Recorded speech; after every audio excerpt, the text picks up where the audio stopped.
আরে ভাই, দেওয়ালের ওপাশ থেকে এটা কার হাত চলে আসলো?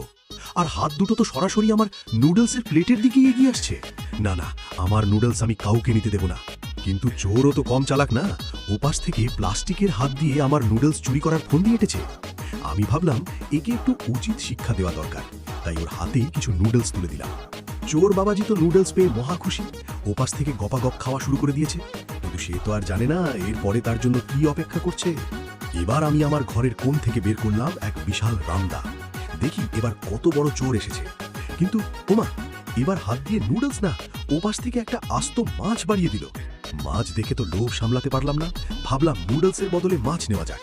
কিন্তু যেই না মাছটা ধরতে গেলাম, চোর বেটা আমার সব নুডলস এক টানে ওপাশে নিয়ে চলে গেল। ইস রে, আমার স্বাদের নুডলস সব শেষ। রাগে তো আমার গা জ্বলে যাচ্ছে। এবার এই রামদা দিয়েই ওর হাত কেটে ফেলবো। বন্ধুরা, চোরের এই চালাকি দেখে যদি আপনাদের হাসি পেয়ে থাকে, তাহলে জলদি চ্যানেলটি সাবস্ক্রাইব করে দিন এবং